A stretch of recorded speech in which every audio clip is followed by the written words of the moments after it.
Assalamualaikum warahmatullahi wabarakatuh. Kembali lagi di channel Mabemat TV, di mana kita akan membahas materi tentang matematik. Untuk pertemuan kali ini kita akan membahas peluang binomial, di mana ini termasuk variabel acak ya. Nah, penelitian variabel acak yaitu tentang peluang binomial. Oke, kita bahas ya. Nah, terlebih dahulu kita bahas tentang variabel acak. Variabel acak terbagi menjadi dua, yaitu variabel acak diskrit dan variabel acak kontinu. Nah, apa bedanya untuk variabel acak diskrit? Ya, bedanya itu bilangan bulat. Jadi variabel acak diskrit itu tentang data-datanya bilangan bulat, sedangkan variabel acak kontinu data-datanya bilangan real atau bentuknya koma-koma ya. Kalau dapat kita contohkan, variabel acak diskrit itu jumlah siswa dan jumlah bus. Nah, coba contohnya bilangan bulat ya. Bilangan bulat, jadi jumlah siswa itu nggak ada yang koma-koma kan? Nggak ada yang nilainya setengah atau apa ya. Karena jumlah siswa atau bus ya. Bus itu tetap 1 bus, 2 bus, 3 bus ya. Kalau siswa 1 siswa, 2 siswa ya, 3 siswa. Nggak ada yang 1,5 siswa, nggak ada ya. Jadi bedanya variabel acak kontinu dan diskrit itu di sini. Kalau diskrit itu bilangan bulat, contohnya ini jumlah siswa dan jumlah bus, sedangkan untuk variabel acak kontinu bentuknya bilangan real dan koma-koma ya.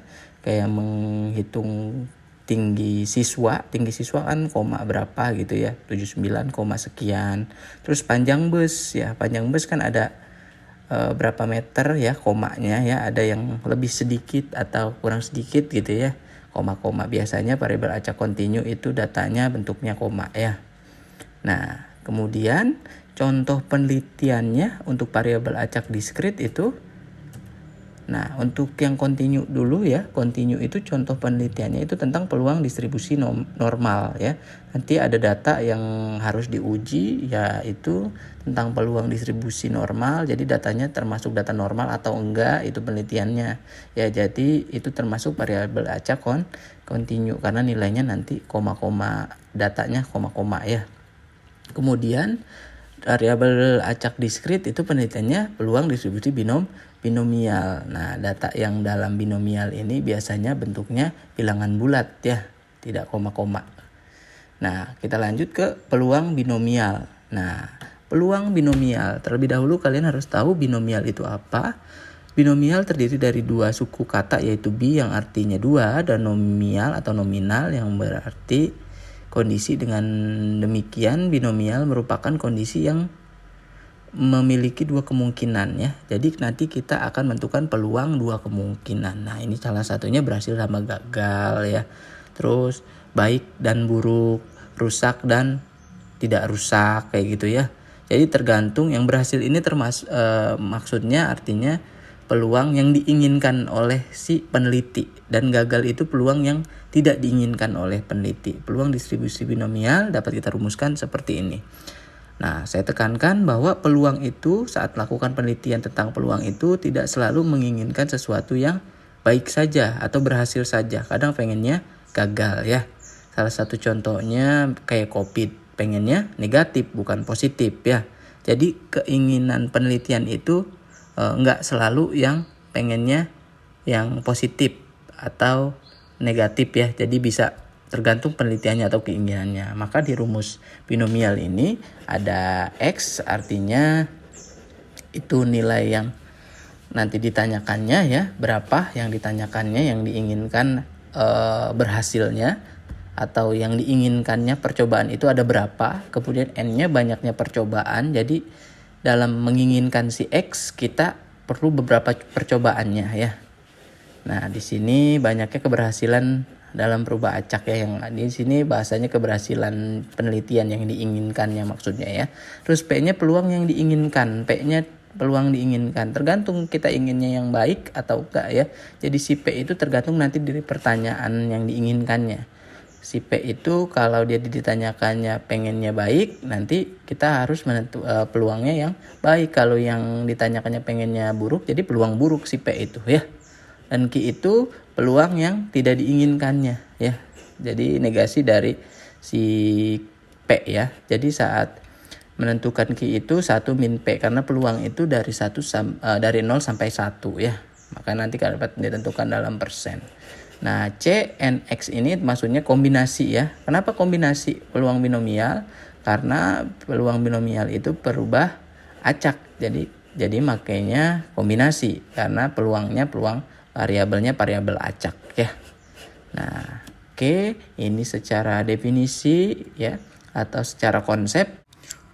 Oke, kita lanjut ke contoh soal 1 ya. Untuk lebih mengerti, kita lanjut ke contoh soal. Nah, di sini ada sebuah survei kebersihan gigi memperlihatkan bahwa 3 dari 5 orang sudah pergi ke dokter gigi dalam beberapa bulan terakhir. Jadi ada 3 dari 5 orang yang sudah pergi ke dokter gigi. Nah, ini yang sudah pergi. Jadi yang tidak perginya itu 2 ya. Yang tidak pergi 2 dari 5 ya. Nah, biasanya dalam soal binomial itu kalian dikecoh atau dilatih untuk melihat data ya, data dari pertanyaan. Biasanya dari pertanyaan ada data P dan Q-nya itu ada bentuknya sudah bentuk koma ya, atau sudah gampang ya, tidak perlu berpikir lagi. Kalau yang ini masuk berpikir lagi. Nah, ini dimasuk berpikir lagi untuk mencarikan P dan Q-nya. Nah, biasanya ada soal yang sudah 0,8 gitu atau dalam bentuk persentase seperti itu ya. Kalau ini dalam bentuk data yang artinya kalian harus berpikir lagi untuk menentukan P dan Q-nya ya.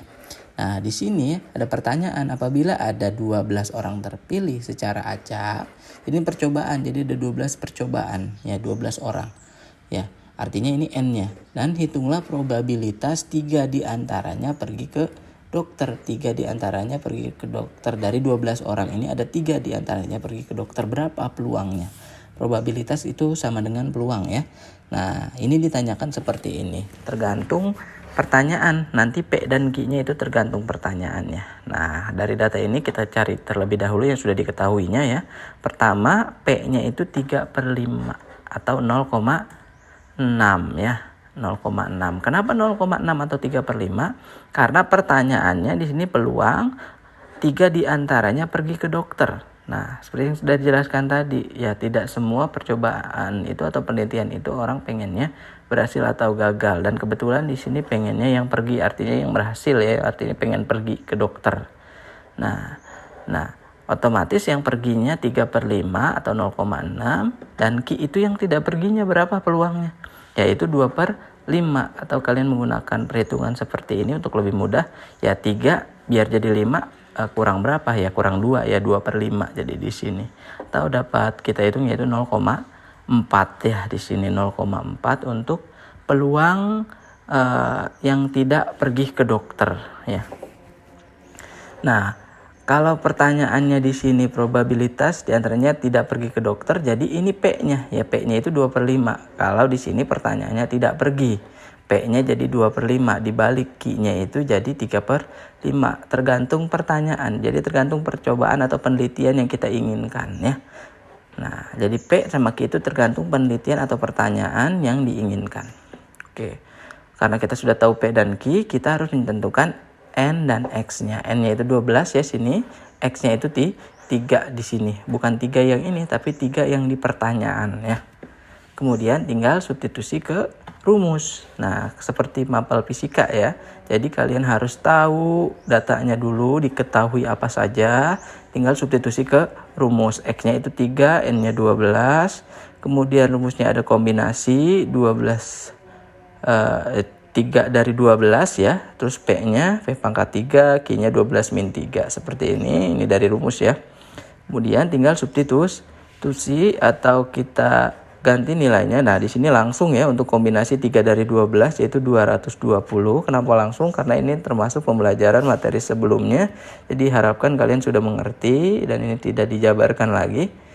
Ya, kalian kalau kurang mengerti tinggal hitung-hitung dengan materi pembelajaran sebelumnya ya. Nah, ini kombinasi 3 dari 12 itu kita dapatkan 220 dikali P-nya itu 0,6 pangkat 3 di sini. Kenapa pangkat 3? Karena X-nya 3. Kemudian 0,4. 0,4 ini dari Q-nya 0,4. Ini 9 dari 12 dikurang 3. Oke. Lalu kita hitung yang bentuk pangkat terlebih dahulu. 220 biarkan. Nah, di sini 0,6 pangkat 3 itu kan 0,216 ya. Nah, ini kita bulatkan dua angka di belakang koma atau dua angka penting ya. Seperti ini. Nah, jadi 0,22. Kemudian 0,4 makan 9 itu 0,00026. Kemudian setelah dapat ini kita kalikan semua dan kita dapatkan 0,012 atau 1,2% ya. Jadi cukup sedikit ya, sedikit banget ya untuk dapat 3 diantaranya pergi ke dokter ya. Ada kemungkinan banyak yang pergi ke dokternya juga ya. Oke, kita lanjut ke contoh soal 2. Nah, di sini di contoh soal 2 ini termasuk soal binomial yang bentuknya binomial kumulatif. Kenapa kumulatif? Nanti kita bahas ya. Nah, kita baca terlebih dahulu soalnya. Di sebuah sekolah ada 5 siswa berpartisipasi dalam uji coba tes AKM, di mana tingkat kelulusan dari AKM ini 0,7. Hitunglah probabilitas saat kondisi paling sedikit 4 siswa lolos tes. Ya, di sini adalah salah satu contoh soal yang P-nya sudah diketahui atau keinginan yang berhasilnya sudah diketahui 0,7. Berbeda dengan contoh soal 1 tadi, itu harus berpikir terlebih dahulu, ngitung dulu baru kita dapat P ya. Nah, jadi di sini termasuk contoh soal yang P-nya sudah diketahui yaitu 0,7. Jadi nggak butuh analisis lagi ya. Nah, tetapi ini termasuk contoh soal binomial yang menggunakan binomial kumulatif karena ada kondisi paling sedikit 4 siswa lolos tes. Nah, di sini. Nah, kalau pertanyaan yang bukan kumulatif di sini probabilitas 4 siswa lolos tes, nggak ada pertanyaan tidak ada kondisi paling sedikit di sini ya. Biasanya kalau yang kumulatif itu pada bentuk pertanyaannya kondisinya itu paling sedikit, paling banyak, lebih dari, kurang dari kayak gitu ya. Nah, kita kita jawab ya. Nah, diketahui bahwa P-nya itu 0,7 dari sini dari soal. Kenapa 0,7? Karena yang diinginkan dari penelitian ini atau dari soal ini siswa lolos tes, 4 siswa lolos tes. Jadi 0,7. Kalau seandainya siswa tidak lolos tes berarti 0,3 ya. Jadi Q-nya dibalik, kalau seandainya pertanyaannya atau keinginan dari penelitiannya yang tidak, berarti P-nya yang tidak, yang 0,3. Karena yang di sini yang diinginkannya siswa lolos tes, jadi P-nya 0,7, Q-nya 0,3. 0,3 tahu ya dari mana dapatnya? Dari sisa peluangnya. Jika 0,7 untuk P, Q-nya 0,3 atau 70%, biar jadi 100% berapa? 30% lagi kan? Nah, di sini 0,3 ya. Oke, kita lanjut cari X dan N-nya. X-nya itu lebih besar dari 4. Nah, jadi kalau ada kondisi kayak gini, kalian harus pinter-pinter menentukan nilai X-nya. X-nya beda dibanding contoh soal 1 yang bentuknya sama dengan. Nah, di sini X-nya lebih besar sama dengan 4 ya. Karena di sini ada kondisi paling sedikit 4. Jadi kalau lebih besar 4 sama dengan 4 dan X-nya itu tidak boleh lebih dari 5, berarti X-nya itu 4 dan 5 ya. 4 dan 5 X-nya. Ada 2 X-nya berarti. Jadi kita tentukan terlebih dahulu satu-satu. Jadi binomialnya ada 2. Binomial pertama untuk X-nya sama dengan 4 dan N-nya 5. Kita gunakan rumus ini. Kemudian ini ada kombinasi 4 dari 5. Itu dari sini ya. X-nya 4, N-nya 5. P-nya pangkat 4, Q-nya 5 min 4. Oke. Kita tinggal substitusi nilai yang sudah kita punya ke rumus. Nah, kombinasi 4 dari 5 itu 5 ya. Terus kemudian P-nya 0,7 pangkat 4. 0,7 pangkat 4 ini ya. Dari X-nya 4. 0,7. Q-nya 5 dikurang 4 itu 1. Q-nya itu 0,3. Jadi kita operasikan terlebih dahulu yang bentuk pangkat. Nah, kita punya 5-nya turun. 0,7 pangkat 4 itu 0,24. 0,3 pangkat 1 itu tetap 0,3. Kemudian kita kalikan semua dan kita punya 0,36. Nah, untuk contoh soal 1 kan tadi bentuknya sampai sini saja. Nah, karena ini contoh soalnya bentuknya kumulatif, B-nya itu ada 2 atau X-nya ada 2. Jadi kita buat B2 untuk X-nya yang sama dengan 5. Baru nanti kita berhasil menjawab pertanyaan yang ini. Oke. Karena X-nya 5, N-nya 5, jadi kombinasinya 5 dari 5, P-nya pangkat 5, Q-nya 5 kurang 5. Kemudian kita substitusi, kombinasi 5 dari 5 itu 1, P-nya 0,7 pangkat 5, jadinya Q-nya itu 0,3, 5 kurang 5 itu 0. Kemudian yang bentuk pangkat kita operasikan ya, kita punya 0,7 pangkat 5 itu 0,17 ya. Terus 0,3 pangkat 0 itu 1. Kemudian kalikan semua, tetap kita punya 0,17. Nah, sampai sini selesai belum? Belum. Nah, yang jadi pertanyaan kan probabilitas saat kondisi paling sedikit 4 siswa lolos tes ya. Jadi semua yang di sini kita jumlahkan ya. Jadi di sini saya tuliskan BK, artinya binomial kumulatif untuk X lebih besar sama dengan 4 ya. N-nya 5 ya. Jadi B1 ditambah B2 jadi 0,36 ditambah 0,17 hasilnya 0,53 ya, atau 53%. Lumayan banyak juga ya. Nah, artinya di sini untuk soal kumulatif kalian harus menjumlahkan binomialnya semua ya, tergantung X-nya ada berapa ya. Oke, untuk pertemuan kali ini kita cukupkan sampai di sini. Mudah-mudahan kalian bisa mengerti dan mendapatkan nilai yang bagus. Terima kasih. Wassalamualaikum warahmatullahi wabarakatuh.